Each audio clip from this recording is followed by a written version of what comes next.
এই সমস্যা নিয়ে দেখার খুব একটা সময় হয়নি, তবুও আমি গত পরশুদিন রাত্রেবেলাতে প্রীতম এবং রিমির সাথে ঘন্টা দুয়েক কথা বলেছি। তাতে করে যেটা বুঝেছি সেটা হচ্ছে দুজনেই এখনো বাচ্চা, ম্যাচুরিটি আসেনি। হ্যাঁ, রাগটা প্রীতমের একটু কমলেও এখনো রিমির কমেনি। তার কারণ হচ্ছে যে রিমি বক্তব্য যে ওই মাঝের মেয়েটিকে নিয়েই বারবার বক্তব্য তুলতে চাইছিল। তারপরে শেষে এসে যেটা দাঁড়ালো সেটা হচ্ছে যে প্রীতমকে যখন আমরা বললাম তুই জামাই ষষ্ঠী কর এবং রেজিস্ট্রি কর, তো বললো আমি রেজিস্ট্রি করবো 1 বছর পর। ওরও শর্ত আছে, আর তপনেরও শর্ত হচ্ছে রেজিস্ট্রি করলেই সমস্ত কিছু আমি নর্মাল মেনে নেবো এবং সব কিছুই হবে। তো এ এখন চলতে থাকুক, 1 বছর পর যখন দুজনেই শান্ত হবে তখন আমরা ভাববো যে পরবর্তী দিনে কি করা যাবে।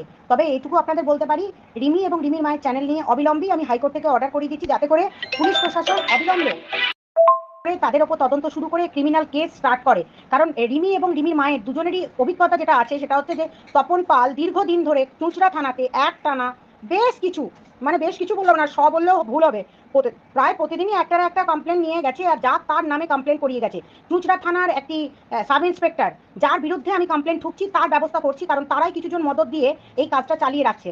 সুতরাং আমি সেই দিকটাও নজর রাখছি। তার কারণ কোনো কন্ট্রোভার্সি আমি এখন চাইছি না, আর কন্ট্রোভার্সি হলে সেটাকে বন্ধ করার দায়িত্ব আপনাদের সকলের। সুতরাং দেখবেন মামাই কন হে আবলক চ্যানেলে আমরা যেটা দিয়েছি, সেখানে আপনারা চন্দননগরের সিপিকে একটানা জানাতে থাকুন, যেটা বর্ধমানের এসপি নড়ে গেছিল। সুতরাং আপনাদের কাছেও আমার অনুরোধ, চন্দননগর সিপিকে পিঙ্কি পাল এবং তার মেয়ের বিরুদ্ধে এবং তার স্বামীর বিরুদ্ধে, তপনের বিরুদ্ধে, তিনজনের বিরুদ্ধে কমপ্লেন আপনারা চন্দননগর সিপির কাছে জমা করুন। আর আমরা কিছু তথ্য তদন্ত করে কিছু জিনিস পেয়েছি, যেগুলো চন্দননগর সিপির হাতে তুলে দিচ্ছি। যতক্ষণ না দুটো পরিবার দমবে ততক্ষণ কোনো শান্তি হবে না এই ওয়াইটি। তার কারণ একটা পক্ষ যদি বা প্রীতম রাজি আছে, সেক্ষেত্রে তপন পাল রাজি নেই। তপনের অনেক কিছু আমরা ফিসি লাগছে, যার জন্যই কিন্তু আমরা চাইছি এই তদন্তগুলো হোক এবং তার পরবর্তী দিনে দেখা যাবে